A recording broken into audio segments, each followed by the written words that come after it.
وہ قرآنی حقائق جو انسان کی عقل دنگ کر دے، چونٹی کی زندگی کے وہ راز جو اللہ تبارک تعالیٰ نے 1400 برس پہلے بتا دیے تھے، آج تحقیق کے بعد ثابت ہو رہے ہیں۔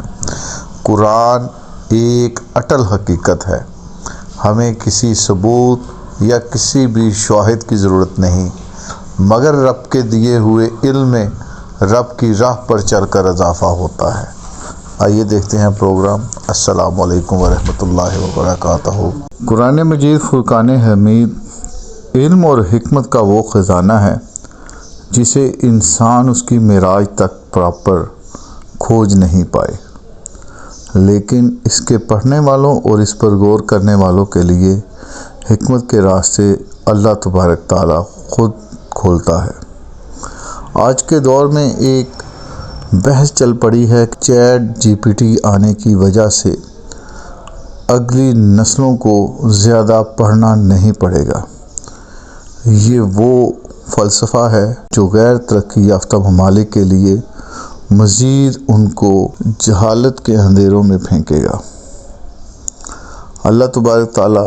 قرآن مجید فرقان حمید میں سورہ نمل جو کہ چونٹی کے اوپر چونٹی کے نام سے ہے میں فرماتے ہیں، اس کا مفہوم ہے کہ ایک چونٹی نے دوسری چونٹیوں سے کہا کہ تم لوگ اپنے گھروں کو واپس آ جاؤ، حضرت سلیمان علیہ السلام کا قافلہ اور لشکر آ رہا ہے، کہیں تم روند نہ دیے جاؤ۔ تو اس چھوٹی سی آیت کو امریکن کیلیفورنیا کے ریسرچ کے اندر ڈیکوڈ کیا گیا،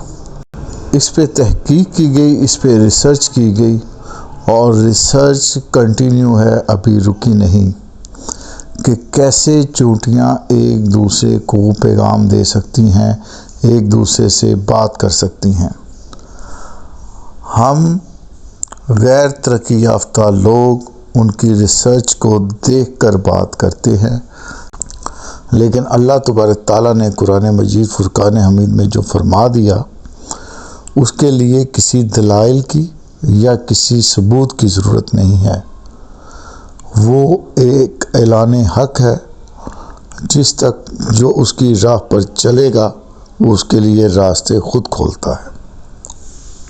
اور میرا یہ ایمان ہے کہ قرآن مجید فرقان حمید کو پراپر ہم لوگوں نے سائنٹیفک اور دنیاوی انداز سے نہیں دیکھا۔ یہ صرف چونٹیوں کی گفتگو کو نہیں بتایا گیا، بلکہ چونٹیوں کے اوپر جب ریسرچ ہوئی تو عقل دنگ رہ جاتی ہے۔ چونٹیاں انسانوں کی طرح معاشرتی مل جل کے رہنے کے سماج کو ترغیب دیتی ہیں، اور وہ ایک کالونی یا اپنا جو گھر بناتی ہیں، اس کو آپ چونٹیوں کا شہر کہہ لیں، یہاں پہ لاکھوں کی تعداد میں چونٹیاں بس رہی ہوتی ہیں، اور اس کی بل کے اندر مختلف فلورز ہوتے ہیں، اور اس تہ بہ تہ جو اس کے خانے ہوتے ہیں، ان کے اندر رہنے والی چونٹیوں کی تعداد جو اس وقت سائنٹسٹ نے فائنل کی ہے، وہ 6 قسم کی کیٹیگریز ہیں، اور تعداد تو لاکھوں میں ہوتی ہے چونٹیوں کی بسنے کی، لیکن ان کی جو اس وقت کی کیٹیگری ڈیفائن کر پائے ہیں وہ 6 قسم کی ہے، جبکہ چونٹیوں کی اقسام جو ہے وہ 12,000 قسم کی چونٹیاں ہیں، جو انٹارکٹیکا سے لے کر ایمیزون کے جنگلوں تک اپنے اپنے علاقوں میں اس کے ماحولات کے مطابق، اپنے علاقے کے ماحول کے مطابق رہ رہی ہیں۔ ہر چونٹی اوسطاً 100 گنا زیادہ وزن اپنے سے زیادہ اٹھا سکتی ہیں۔ چونٹی کی خوراک میں زیادہ تر میٹھا ہے، لیکن چونٹیوں کی جو کالونیاں ہوتی ہیں یا ان کی جو درجہ بندی ہے وہ اس طرح ہے کہ سب سے پہلے ایسی چونٹیاں ہیں جن کے بڑے سر ہوتے ہیں، یہ روٹین میں اپنے اس گھونسلے کا، اپنے اس بل کی حفاظت کرتی ہیں، اور اس کے بعد چوکیدار چونٹیاں ہیں جو اندر اپنی خوراک اور اپنی ملکہ کی حفاظت کرتی ہے۔ پھر اس کے بعد بڑے بڑے پتوں کو کاٹ کر اس کو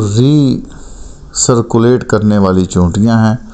جو آگے اندر کاشتکاری کرتی ہے اور ان سے ایک خاص فنگی قسم کا ایٹم نکلتا ہے جسے وہ کھاتی ہیں۔ ناظرین اکرام، یہاں پہ تحقیق پہ یہ بھی ثابت ہوا ہے کہ ہر چونٹی انڈے نہیں دیتی۔ اسی طرح جو اگلا خانہ ہے اس میں خاص قسم کی چونٹیاں ہوتی ہیں جو کہ چونٹیوں کے آپس میں لڑائی کے دوران جو حملہ ہوتا ہے وہ اپنے انڈوں کی حفاظت کرنے کے لیے اٹیک کرتی ہیں۔ اور ایک آخری ایریا جہاں پر چونٹیاں اپنی خوراک جمع کرتی ہیں یہ وہ ایریا ہوتا ہے، اور اس ایریے کے لیے جو چونٹیاں کام کرتی ہیں اسے کارکن چونٹیاں کہتے ہیں۔ سائنسدانوں کے مختلف گروپ لگاتار اس مہم کے اوپر ہیں کہ آخر یہ چونٹیاں آپس میں گفتگو کیسے کرتی ہیں اور یہ ایک خاص ڈائریکشن میں کیوں چلتی ہیں۔ تو اس حوالے سے سائنسدان اب تک اس رزلٹ کے اوپر پہنچے ہیں کہ چونٹیاں جب اپنی خوراک کے لیے چلتی ہیں تو ان کے جسم سے ایک خاص قسم کا کیمیکل نکلتا ہے جو ایک راستہ ڈائریکٹ کرتا ہے، جو جی پی ایس کا کام کرتا ہے، اور ہر دوسری چونٹی اس ڈائریکشن پر، اس جی پی ایس پر یا اس چھوڑی ہوئی اسمیل یا کیمیکل کے اوپر چلتی ہے، اور اس طرح یہ ایک ہی راستے پہ چلتی ہیں۔ اور دوسرا چونٹی کے منہ کے اوپر 2 اینٹینے لگے ہوتے ہیں جن کے تھرو یہ سگنل ریسیو کرتی ہیں۔ کچھ چونٹیاں اندھی چونٹیاں بھی ہوتی ہے تو وہ صرف ان اینٹینوں کی مدد سے چلتی ہیں، اور یہ ایک خاص قسم کا کیمیکل چھوڑتی ہیں جو دوسری چونٹی کے چہرے پہ لگاتی ہیں۔ اس چہرے پہ لگانے کی وجہ سے وہ چونٹی اس کیمیکل کو ڈی کوڈ کر کے اس کے میسج کو ریسیو کرتی ہیں۔ تیسرا، چونٹیوں کے اندر اللہ تبارک تعالیٰ نے یہ کوالٹی بھی رکھی ہے کہ بارش سے پہلے یہ محسوس کر لیتی ہیں کہ بارش آنے والی ہے۔ یہ اپنی بل کا جو منہ ہوتا ہے یہ سطح زمین سے کو 6 انچ اوپر بنا لیتی ہیں۔ اس کے لیے ان کے جو اینٹینا اور ان کا جو جسم ہے وہ ہوا کے اندر موجود نمی کو محسوس کر لیتا ہے، اور اس بنا پر انہیں بارش کے آنے کا اندازہ ہوتا ہے۔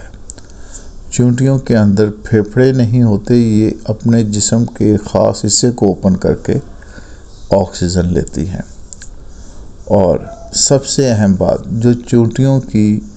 ملکہ چونٹی ہے اس کی عمر 30 سال کے لگ بھگ ہوتی ہے، جبکہ جو مادہ انڈے دینے والی ہے دوسری چونٹیاں ہوتی ہیں ان کی عمر کم ہوتی ہے، جبکہ جو کارکن چونٹی ہوتی ہے وہ 1 سے 3 سال تک زندہ رہتی ہے۔ ناظرین، ماہر حشرات کو جو سب سے اہم چونٹیوں کے حوالے سے پتہ چلا ہے کہ ایک چونٹی کا گروہ دوسری چونٹی کے بل پر حملہ کر کے نہ صرف ان کے انڈے چرا لیتا ہے بلکہ ان انڈوں سے آنے والی اگلی چونٹیوں کو ایز اے غلام چونٹی کے طور پر بھی یہ اپنے ساتھ رکھتے ہیں اور ان سے کام کرواتے ہیں۔ چونٹی اگرچہ کہ جسمانی لحاظ سے انتہائی حقیر مخلوق سمجھی جاتی ہے، لیکن خالق فطرت کی تخلیق کا عظیم شاہکار ہے۔ چونٹی کے دماغ کے اندر 2.5 لاکھ کے قریب خلیات ہوتے ہیں۔ چونٹی اللہ کی دی ہوئی نعمتوں کو آگے بڑھاتی ہے۔ جب کسی چونٹی کو رزق ملتا ہے تو وہ اس کو نہ صرف خود کھاتی ہیں بلکہ اپنی ساتھی چونٹیوں کو ایک میسج کے تھرو اس رزق کا پتہ دیتی ہیں، اور یوں یہ مل جل کر رزق کو نہ صرف اکٹھا بھی کرتی ہیں، کھاتی بھی ہیں۔ چونٹیوں کے ہاں سردیوں اور گرمیوں کے لیے سٹور کرنے کی خوراک کا ایک نظام ہے جو انسان کی عقل دنگ کر دیتا ہے۔ چونٹیوں کے یہ سٹور جہاں پر وہ 6 ماہ کی خوراک کو ذخیرہ کرتی ہے، اسی سے انسپائر ہو کر انسانوں نے یہ فریزر اور کولڈ سٹور جنہیں ہم کہتے ہیں یہ بنائے ہیں۔ زمین کے اندر کیونکہ ٹمپریچر، نمی کنٹرول ہوتا ہے تو یہ مختلف تہوں کے اندر یہ سٹورز بناتے ہیں اور ان میں خوراک کو ایک خاص انداز سے سٹور کرتے ہیں جس کی وجہ سے ان میں فنگس نہیں لگتی۔ یہ علم، یہ حکمت، یہ دانائی اور یہ راستے یہ رب کے بنائے ہوئے ہیں، انہی کو کھوج کر ہم دنیا میں انسانوں کے لیے آسانیاں پیدا کرتے ہیں۔ کوئی بھی جب چیونٹی دانہ اکٹھا کرتی ہے تو اس کو 2 حصوں میں تقسیم کرتی ہے، کیونکہ اسے پتہ ہے کہ کسی بھی بیج کو اگر ایز اٹ از رکھا جائے گا تو یہ دوبارہ اپنے اگنے کے عمل کی طرف جائے گا، اور جب اس کو توڑ دیا جائے گا تو وہ اگے گا نہیں۔ یہ وہ دانائی ہے۔ اور دھنیے کے بیج کو چیونٹی 4 حصوں میں اس لیے تقسیم کرتی ہے کہ دھنیے کے بیج کے اندر یہ کوالٹی ہے کہ 2 حصوں میں تقسیم ہونے کے بعد اس میں دوبارہ نشو و نما کا عمل شروع ہو سکتا ہے۔ دیکھتے رہیے واٹ ٹی وی۔